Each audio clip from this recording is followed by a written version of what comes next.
Friends, நான் மாலினி. வீட்ல காய்கறி இல்லாதப்போ சட்டுன்னு ஏதாவது ரெடி பண்ணணும்னா பழைய சாதம் இருந்தா கூட இந்த மாதிரி வெங்காய சாதம் ட்ரை பண்ணி பாருங்க. செம்ம டேஸ்டா இருக்கும். இப்ப டேஸ்டியான வெங்காய சாதத்தை எப்படி செய்யறதுன்னு பார்க்கலாம். கடாயில 2 டேபிள் ஸ்பூன் ஆயில் சேர்த்துக்கலாங்க.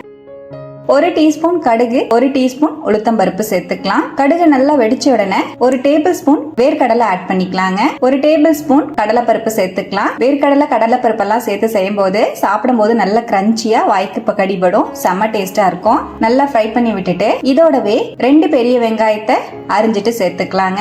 2 வரமிளகாவை கிள்ளிட்டு சேர்த்துக்கிறேன். 1 கொத்து கருவேப்பிலை சேர்த்துக்கலாம். நல்லா ஃப்ரை பண்ணி விட்டுக்கலாம். வெங்காயம் நல்லா வதங்கணுங்க. நல்லா கோல்டன் கலர் வர்ற அளவுக்கு வதக்கி எடுத்துக்கலாம். இப்ப பாருங்க, நம்ம வெங்காயம் நல்லா வதங்கிடுச்சு.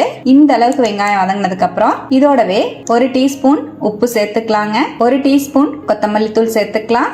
1/2 டீஸ்பூன் மிளகாய் தூள் சேர்த்துக்கலாம். 1/4 டீஸ்பூன் மஞ்சள் தூள் சேர்த்துக்கலாம். நல்லா கலந்து விட்டுறலாம். மீடியம் ஃப்ளேம்ல வச்சு நல்லா வதக்கி விடுங்க. பொடி சேர்த்ததுக்கு அப்புறமா இப்ப நல்லா கலந்துட்டு இதோடவே 250 கிராம் வடிச்ச சாதத்தை சேர்த்து நல்லா மிக்ஸ் பண்ணி விட்டுக்கலாங்க. நல்லா உதிரி உதிரியா இருக்கிற சாதமா சேர்த்துக்கோங்க.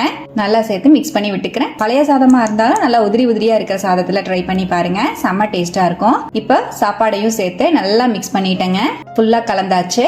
அவ்வளவுதான். இப்ப ஸ்டவ் அணைச்சிட்டு நறுக்கின மல்லித்தலை சேர்த்துக்கலாம். நல்லா கலந்து விட்டுருவோம். அவ்வளவுதான். ரொம்பவே டேஸ்டியான வெங்காய சாதம் சூப்பரா ரெடி ஆயிடுச்சுங்க. செம்ம டேஸ்டா இருக்கும். காய்கறி இல்லாதப்போ லஞ்ச் பாக்ஸ்க்கு குழந்தைங்களுக்கு கொடுக்கறதுக்கு டக்குன்னு செய்ய ரொம்பவே சிம்பிளான ரெசிபி. கண்டிப்பா ட்ரை பண்ணி பாருங்க. ட்ரை பண்ணி பார்த்துட்டு எப்படி வந்ததுன்னு கமெண்ட்ல என் கூட ஷேர் பண்ணிக்கோங்க. நம்ம சேனலை இப்பதான் ஃபர்ஸ்ட் டைம் பாக்குறீங்கன்னா சப்ஸ்கிரைப் பண்ணிக்கோங்க. பக்கத்துல இருக்கிற பெல் ஐகானையும் பிரஸ் பண்ணி வச்சுக்கோங்க. லைக் பண்ணிக்கோங்க. ஃப்ரெண்ட்ஸ் அண்ட் ஃபேமிலியோட ஷேர் பண்ண மறந்துடாதீங்க ஃப்ரெண்ட்ஸ். தேங்க்யூ.